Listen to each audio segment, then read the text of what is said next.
Southeast Asia is one of the world's dynamic regions in terms of socio-economic and political development. But the region is also highly vulnerable to climate change.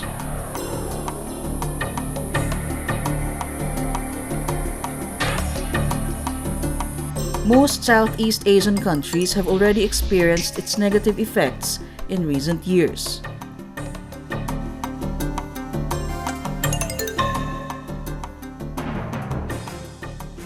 Well, there's still very low levels of awareness about climate change impacts. And so there's little preparedness, not only in CBFM areas, but in most of the region, and even not only in Southeast Asia, but in most of the world. So that's a very unfortunate state of affairs, but that's the reality. The community-managed forests in the region are also affected by the hostile climate. What I mean is that these areas managed by communities are also subject to more extremes in weather variability, greater unpredictability, for example, in terms of droughts and floods, and also heightened incidence of pests and diseases in some cases. So productivity is also affected, like in other areas.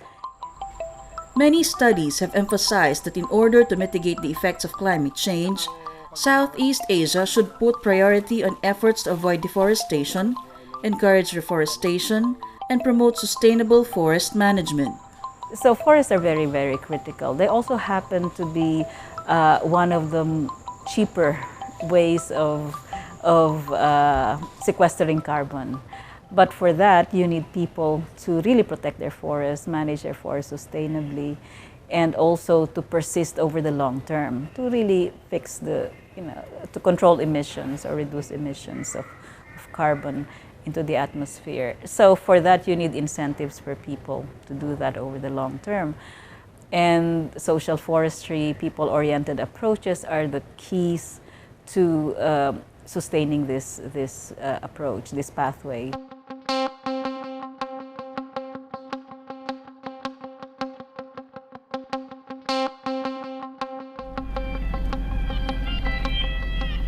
Atimonan is a beautiful municipality that has mountains, rolling hills, and urban areas along the coastline of Lamon Bay in the southern part of Luzon Island, Philippines. The first-class town with a total land area of 24,475 hectares is located 175 kilometers south of Manila. Over half a century ago, Atimonan was covered with verdant forests until timber licensing agreements were granted to big logging companies. Inong araw po ito talagang malaking kagubatan. Na ito po ay natatandaan ko noon, ito yung pinasok ng maglalaging, yung pong malalaking logging company. Ang aking pinuputol po dito ang malalaking kahoy. Narito po pinapasok ng mga truck. Pinarsadahan po yung mga gubat na yan. Pagkatapos pong sila ay umalis, ang pabalik po naman ay yung mga magkakaingin na yung mga settlers, katulad nga po namin na gustong magkaroon ng lupang pagtataniman. The members of the Kapit-Bisig Farmers Association Incorporated are the beneficiaries of the CBFM, covering 5 sub-villages of Barangay Santa Catalina, Atimonan, Quezon. The members were former slash-and-burn farmers who were also involved in charcoal making and wood cutting.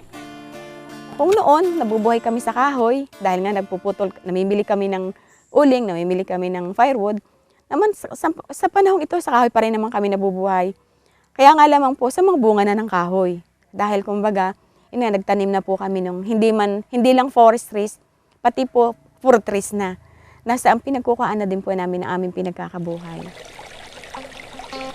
The CBFM area covers 2,207.03 hectares, wherein 1,000 hectares are designated as unpopulated protection forests.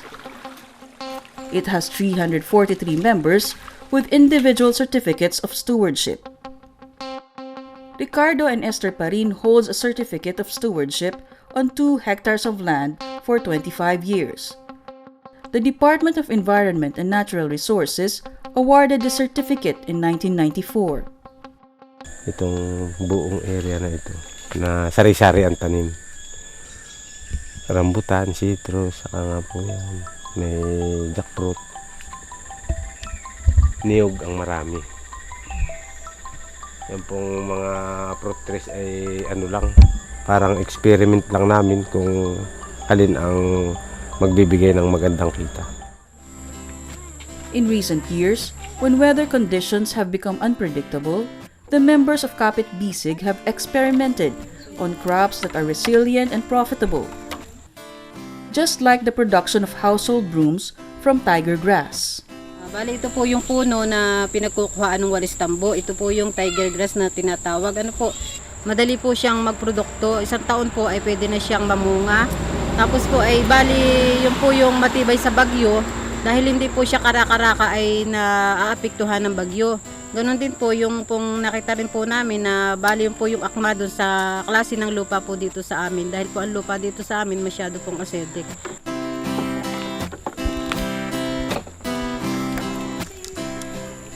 Indeed, members of Kapit Bisig have restored vegetation lost due to logging and kaingin since they had been registered under the Securities and Exchange Commission in 1991. They also propagated indigenous forest trees and adopted sustainable farming technologies. They have developed sustainable handicrafts from local plants like anahaw.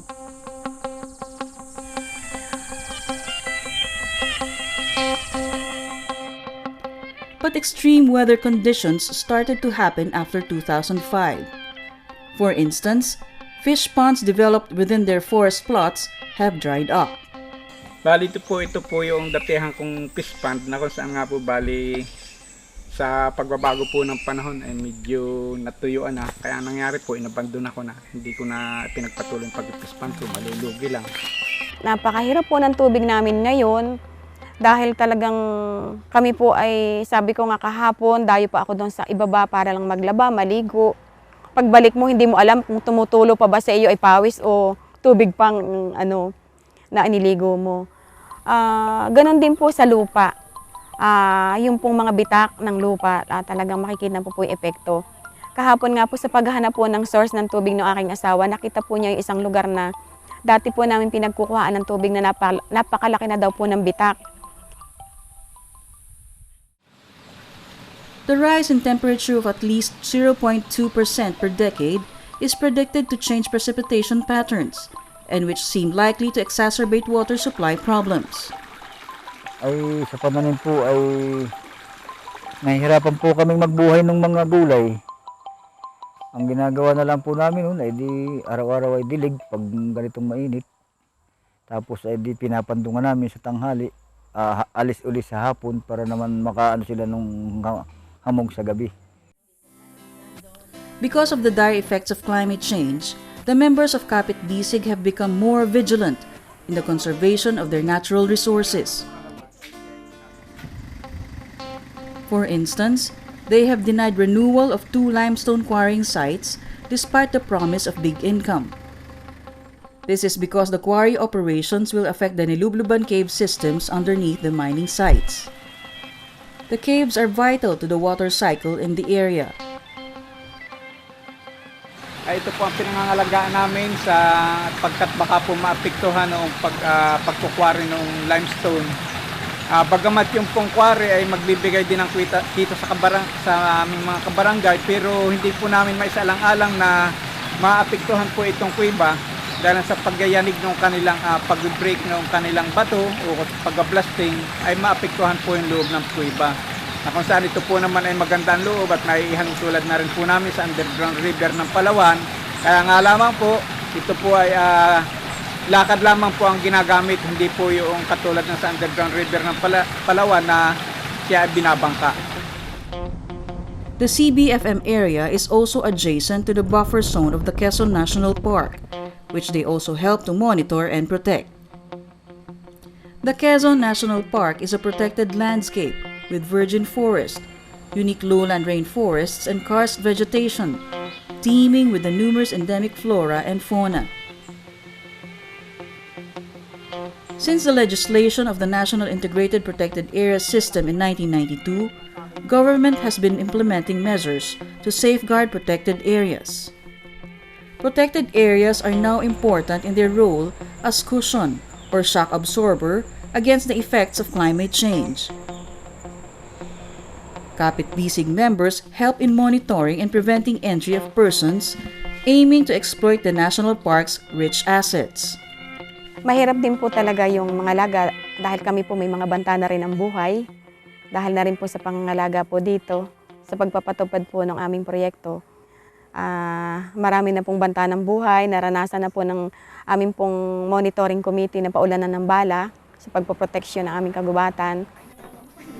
But the members of the Kapit-bisig Farmers Association remain hopeful and resolute despite the threats and challenges. Sana yung manumbalik po talaga yung kaberdihan ng kabundukan at mawala na po yung mga illegal na gawain. At palagi ko pong idinadalangin, talagang araw-araw po yan sa aking panalangin, ay kasama ko po sa aking dalangin na yung pong mga illegal na gawain ay matigil na. At magkaroon po sila ng hanap buhay talaga na hindi makakaparisyo sa ating kalikasan.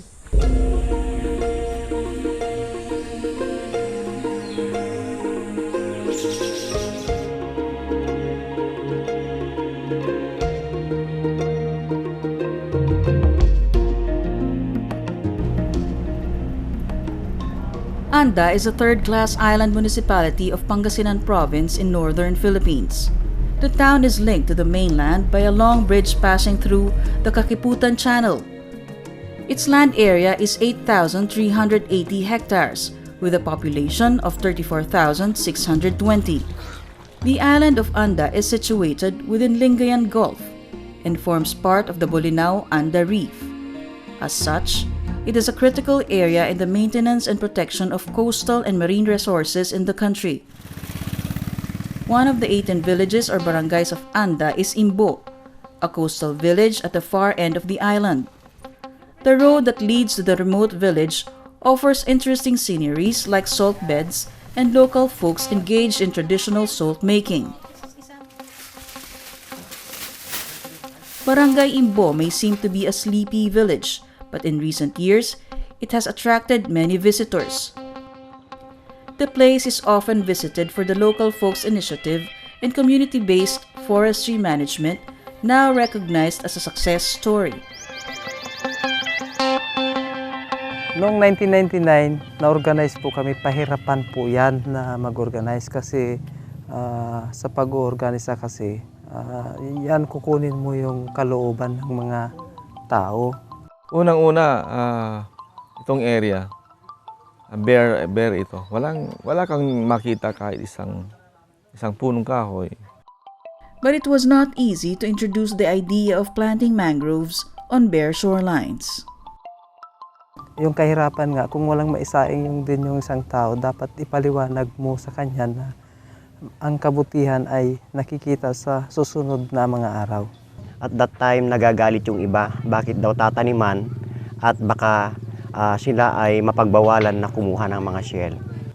So, yung aming ginagawa ay sa pagtatanim ng bakawan ay wala po kaming bayad. That was in 1999 when Jimmy Kaabay, a member of the Youth Council, did not waver in his commitment to lead a group of idealistic volunteers to start a man-made mangrove forest. They formed the Imbo Multi-Sectoral Barangay Organization in December 1999.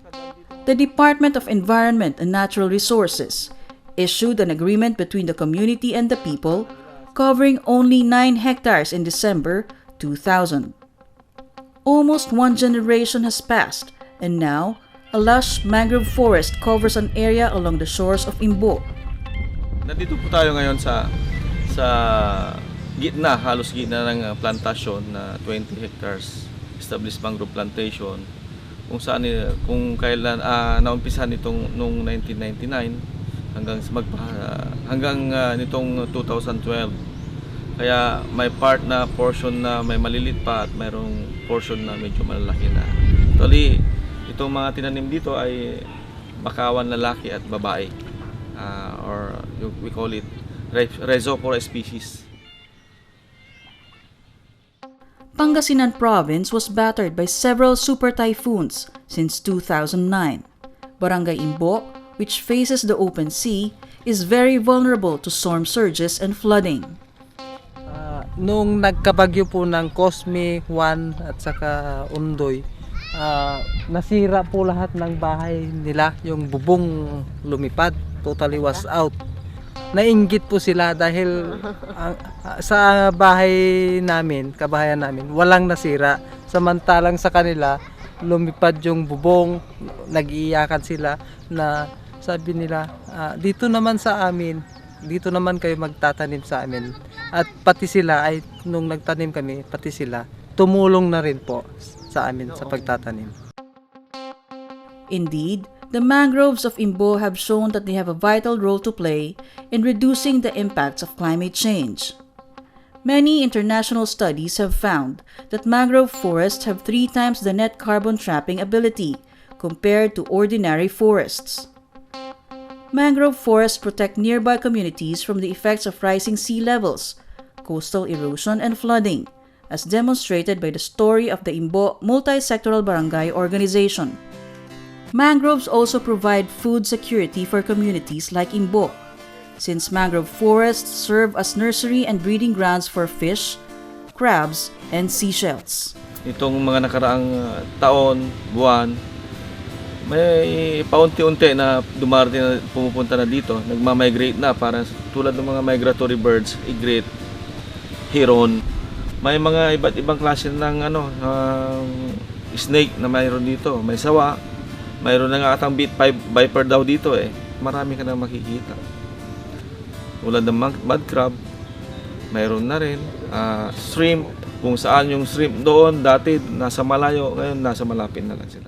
The Mangrove Development of Imbo Multi-Sectoral Barangay Organization won 4 major awards from 2005 to 2009 for coastal resource management and community mobilization for environmental protection.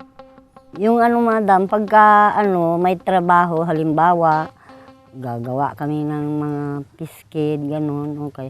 Lahat-lahat namin, madam, nandiyan kami nagtutulong-tulong. May pag pinagsamahan namin na talagang kami, maganda ang kooperasyon namin. Lahat ng mga kwan dito sa barangay namin, tulong-tulong kami lahat, ma'am, na nagtatrabaho dito sa bakawan namin. Kaya magandang sama-sama. Kaya marami ng membro. Ang motto namin dito ay mangrove is life. Ang ibig sabihin nun ay say papakad katbiyay. Ang buin Bulinaw dialect po yun.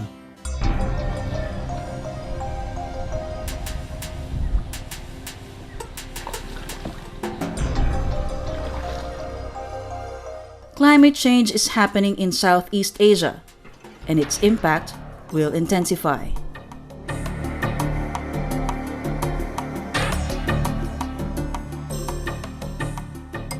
I think governments are waking up to the reality that they need to work in partnership with local communities. Without community participation and involvement, it really won't work. A government operating from the capital cities would not be in a position to protect the forests effectively. So policies are beginning to recognize the need for supporting social forestry, community forestry, and other people-oriented approaches.